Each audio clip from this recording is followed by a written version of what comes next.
Je voulais voir comment est-ce que les opérateurs énergétiques peuvent dès aujourd'hui modifier leur choix d'investissement concernant leurs installations existantes, concernant les nouvelles installations énergétiques qu'ils doivent mettre en place, concernant la consommation d'énergie en fonction du prix du carbone. Mes attentes, c'était de comprendre comment un certain nombre de parties prenantes, que ce soit des clients, des communes, des acteurs sur le marché de CO2,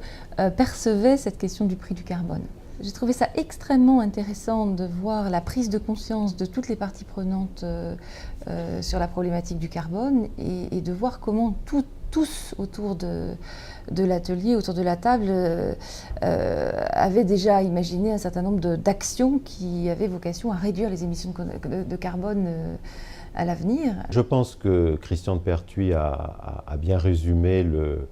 clivage qui pouvait exister entre les acteurs qui sont directement concernés par le CO2 en tant que marchandise, en quelque sorte, et puis ceux pour lesquels il s'agit d'une incitation à réaliser des actions dont la justification principale reste l'efficacité énergétique, reste le prix de l'énergie en tant que tel. On a envie de poursuivre le débat, c'est-à-dire que là on a fait qu'une approche un peu superficielle, très rapide évidemment parce que le temps est compté, et donc on a listé beaucoup de questions qui sont des questions intéressantes, des pistes de travail, des pistes de réflexion des uns des autres, et qui auraient besoin maintenant d'entrer dans le vif du sujet, de confronter plus les analyses. Alors le bilan de l'atelier sur le prix du carbone, je dirais, il est triple. Le premier point, c'est qu'on peut considérer qu'aucun des participants à l'atelier n'a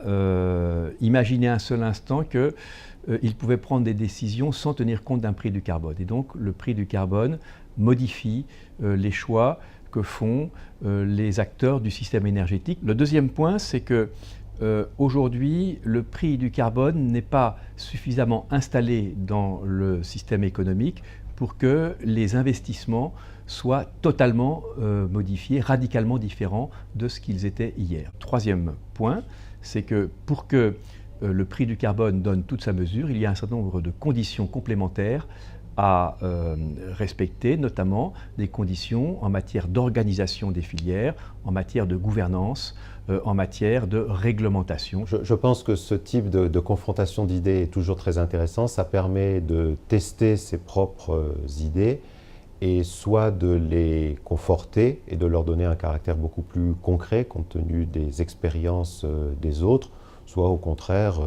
de les infléchir, voire parfois d'abandonner certaines de ces idées. On s'aperçoit qu'on avait un certain nombre de préjugés finalement qui ne résistent pas à l'épreuve des faits. Et c'est très utile, notamment pour un politique comme moi, qui était le seul de son espèce dans l'exercice, de voir comment les différents acteurs économiques qui étaient présents appréhendent ces questions. Ce type d'atelier permet justement de faire l'interface entre les éléments de doctrine ou de généralité qu'on connaît sur le prix du carbone et comment ça se passe en vrai dans les entreprises.